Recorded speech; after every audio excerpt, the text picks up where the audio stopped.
Thank you very much. Thank you. And hello. Call the fuzz, man. Get him over here. Get the cops over to Matthew Street's house because I've been assaulted. Assault and battery with a dangerous weapon. Yeah, blunt force trauma against my old head here. And the perpetrator is Cheap Trick. Yes, those power pop cool rockers that we've loved since the late 1970s when I was 16 years old. Oh man, blunt force trauma with what weapon? Heavy rock and roll, baby.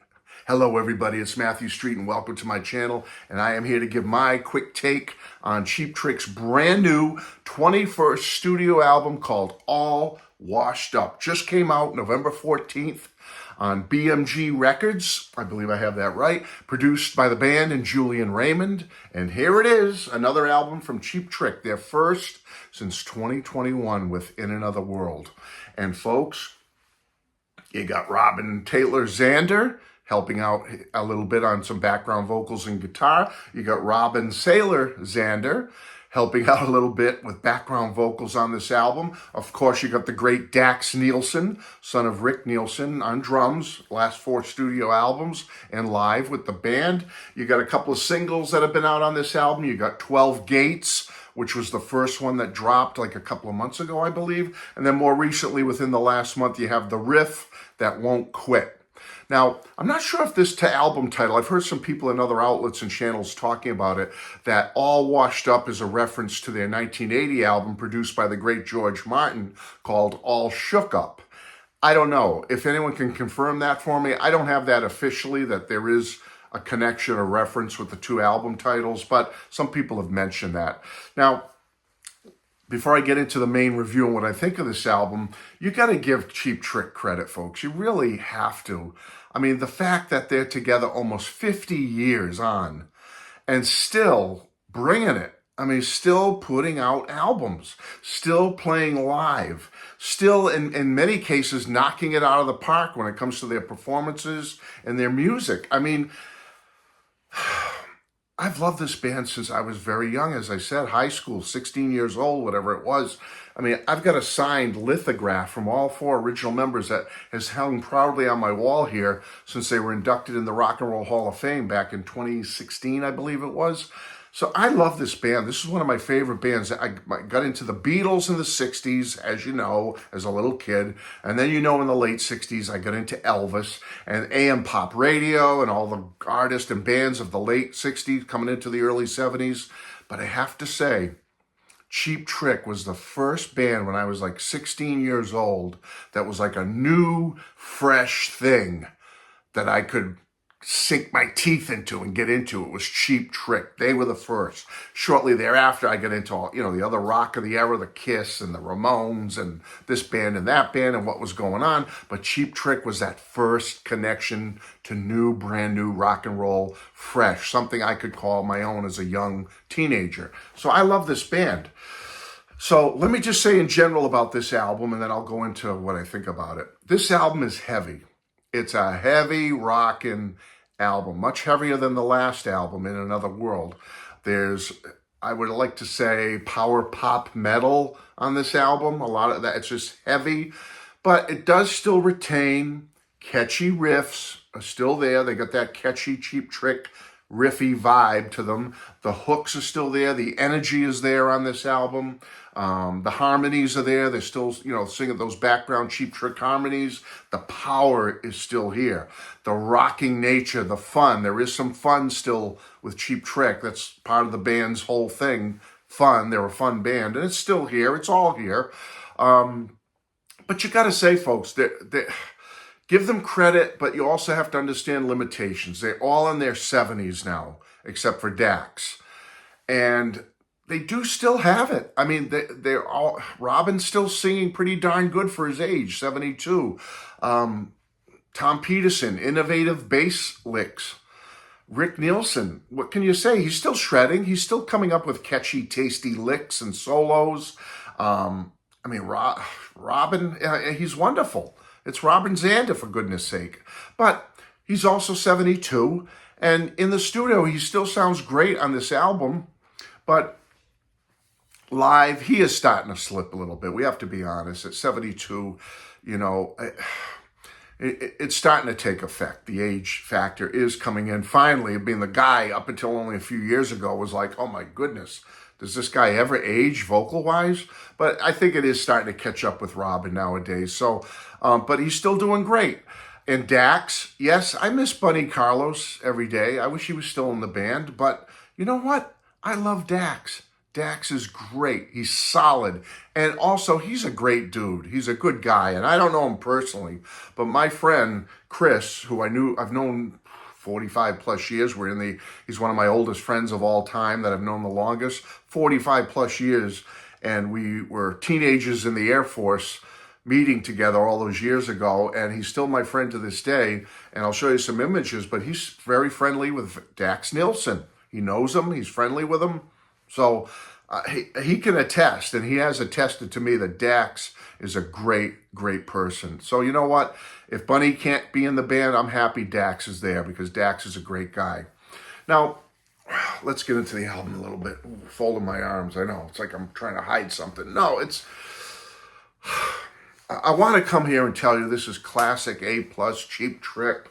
It's on par with the first album, self-titled in 77, or A Heaven Tonight, or Dream Police, or even Rockford, which was a fabulous album. The latest, the last one with Bunny Carlos, is one of my favorite albums. Love it. So many great Cheap Trick albums. Let's go through it, okay? There's 11 tracks on this album.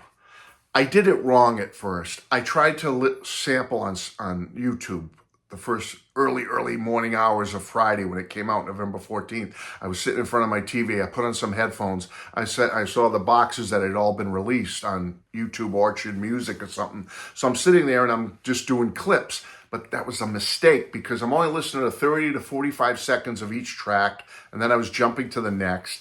It wasn't in sequence because I'm just seeing the boxes of the different 11 songs and hitting them. So it was a terrible move. I shouldn't have done it because I came away underwhelmed when I did it that way because I was like, it wasn't in the right sequence and it wasn't the whole album all the way through. Wrong move. So then I said later in the morning when I was a little underwhelmed by that quick listening early morning hours, I said, I'm going to do it right next time. I'm going to sit down and start with the first song, which is the title track, All Washed Up, and I'm going to go through all 11 tracks and really let it sink in. And I did. And then I did it again a second time since then. So I've listened to this album twice all the way through. And initial thoughts, maybe it will change in time. I don't know. All Washed Up is the first track. It's very heavy. It's an in-your-face rocker. Good way to start the album. Heavy, heavy, heavy. Robin's in a lower, kind of like a metal vocal, like a moody Robin vocal, not the high register Robin. And it hit me. It's a good track. It's a good heavy rocker. And then we go into All Wrong, Long Gone, which Robin is now in his regular vocal style, higher notes hit, higher level hit. It's a mid-tempo rocker and it's got a catchy chorus. Okay? And I again, on that first listen, I was like, this is heavy. 1-2 punch, heavy tracks. Then we get into the third track, which is the second single, The Riff That Won't Quit. And again, we're keeping that heaviness going. Boom, boom, boom. The first 3 tracks, it's heavy Cheap Trick rock.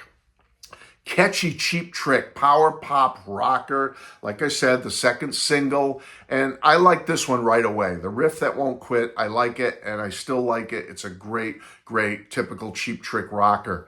Then we go into Bet It All, which is a slower, kind of bluesy, moody Cheap Trick. But the heaviness is there. It's still heavy. Heavy. I'm going to keep saying a lot of heavy because this album is heavy. It's much heavier than the last album, In Another World. Just has that heavy vibe to it. The next one is The Best Thing. This is a Cheap Trick power ballad, all right? And it's good. It's a good track, and they're so good at this power, that Cheap Trick power ballad stuff, the real powerful It's great. It has the heaviness to it, even though it's a ballad, but it's still heavy. So this album is starting out, like boom, 2, 3, 4, 5 tracks have that heavy rock vibe foundation to them. Then we get into the first single called 12 Gates. I love this track right from the moment I heard it a couple of months ago or whatever it was. Catchy, mid-tempo rocker, and I love it. I think it's an absolutely fabulous song. Rick's solo is so cool in it, and I have to give Rick credit. He still has the chops. He's still playing well, and it shows on this album. Then we get into Bad Blood, which is another one of my favorites on this album. It's very catchy. It's a classic Cheap Trick rocker.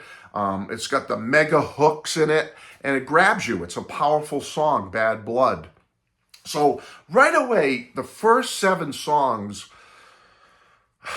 although it's not Heaven Tonight or even Rockford level, they're still great. To me, I like the first 7 songs. They really hit me.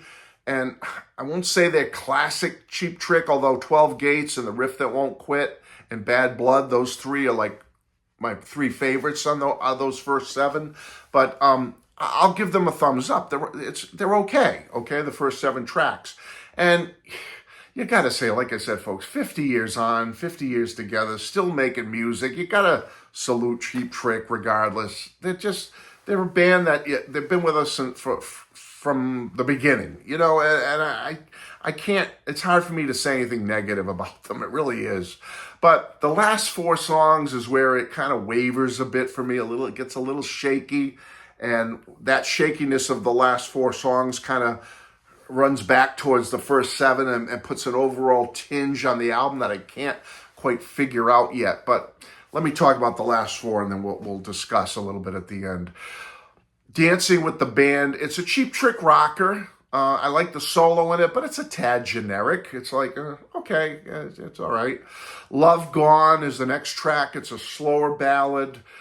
It's pretty. It still retains that heavy vibe in general of the album being heavy, as I said, but it's a bit draggy. Love Gone. It just drags a bit for me. And then we have one called A Long Way to Worcester. Now, are they referring to Worcester, Massachusetts, which is my home state? I'm not sure yet. I haven't confirmed that they're talking about A Long Way to my Worcester, which is here. But it's a cool track. It's written with 2 of another my favorite bands of all time, the Mavericks. Jerry Dale McFadden and Robert Reynolds, who used to be in the Mavericks, seem to have helped write this song with the guys. So it's called A Long Way to Worcester, and it's a slower, moody Cheap Trick track. It's a rocker, has a nice vibe to it, and I wanted to love it because the Mavericks are involved writing it, but it hasn't grabbed me yet. I don't know what it is, but there's something about A Long Way to Worcester that just hasn't pulled me in yet. But again, 2 listens complete through of the album. I still have to do more. And the last track makes a big sharp left turn. It's the last song called Wham Boom Bang. And it just makes a left turn from the entire album, which has that heavy produced vibe up to this point. Now you have this old time vibe, it's like a dance hall tune, It's one of those, it's like, if you've ever heard the studio version of I Want You to Want Me on In Color, that's kind of what Wham Boom Bang reminds me of. Just a cute little ditty. Do, do, do, do, do, do, do, do. It's like that. It's a cute little track. Overall, I don't think it really fits on this album being so heavy and in general, let me say this, and muddy. I don't really like the mix on this album. Let me say that. Robin seems to be buried in the mix a little bit. His vocals, it's muddy. That's the only word I can come with. For some reason it's a heavy rockin' album, yet it's muddy. It's got a muddy vibe to it. I don't know. It's weird. Overall, I'd say I'm not sure. I'm not saying In Another World. I liked it In Another World. I remember my review for that when I was raving about In Another World. I don't know if this album quite lives up to even that album, In Another World. Definitely not as good as Rockford. Definitely not as good as the latest. I mean, don't even go back to the first 4 classic albums like Dream Police, In Color, Heaven Tonight, or the first self-titled. Nothing like those. But like I said, you got to give the band credit. 50 years on, been still putting out new music for us fans. I started with this band when I was like 16. Now I'm 64 years old.